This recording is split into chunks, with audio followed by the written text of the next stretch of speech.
Onorevole Di Mauro, il bilancio è stato approvato, un lungo iter dove si sono anche mostrate delle difficoltà anche politiche alla ricerca di nuovi equilibri, insomma una politica sempre in continuo mutamento, ma c'è anche il rischio di una probabile impugnativa da parte del Commissario dello Stato? Ma una situazione difficile sul piano finanziario per via del debito che abbiamo con lo Stato, che scaturisce dalla sentenza della Corte dei Conti. Il dover restituire 382 milioni in 2 anni è cosa ben diversa da poterlo restituire in 30 anni. Quindi l'auspicio che noi abbiamo inserito, perché di questo si tratta nella finanziaria, è che questo ristoro nei confronti dello Stato possa avvenire nell'arco di 30 anni. Per la verità noi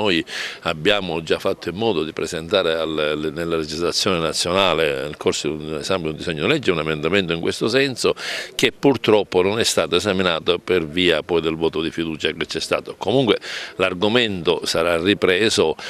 a breve, affinché entro 60 giorni possiamo trovarci nella condizione che questo decreto, che questo emendamento in occasione di qualsiasi decreto legge possa essere approvato. Cosa vuol dire questo? Vuol dire che noi i 380 milioni li spalmiamo in 30 anni e quindi poter avere una spesa immediata che possa garantire servizi, stipendi, tutte questioni che sono indirettamente a carico del bilancio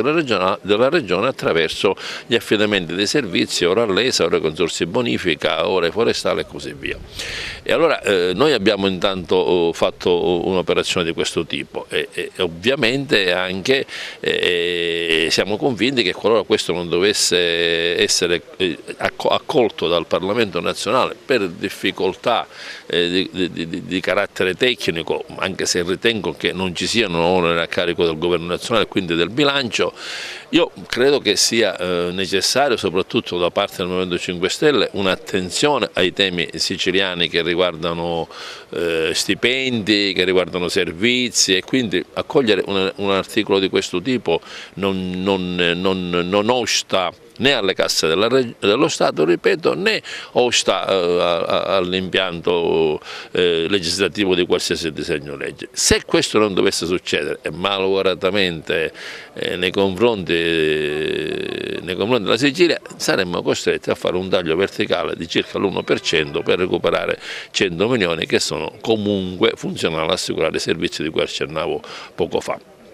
Secondo argomento è la questione di carattere politico. Cosa è successo in Aula? In Aula siamo andati sotto alcune volte perché alcuni deputati non hanno votato. C'è un certo malessere nella maggioranza che è stato poi alla fine recuperato, proprio sia che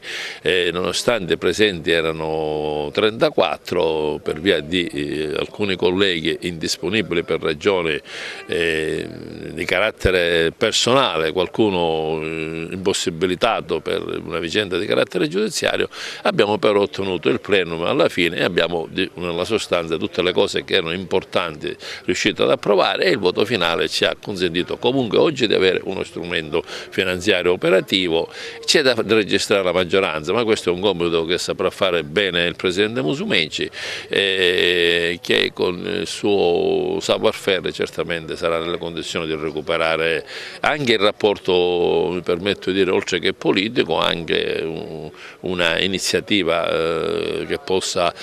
dare, come posso dire, una prospettiva a tutta la Sicilia. I deputati rappresentano il territorio, sono portatori di sollecitazioni, di interessi che servono a valorizzare sempre più il territorio. Questo anno, primo, come dice il Presidente, è servito per la semina, è servito per creare le basi, adesso bisogna cominciare a programmare per come spendere e come dare una risposta alle esigenze del territorio.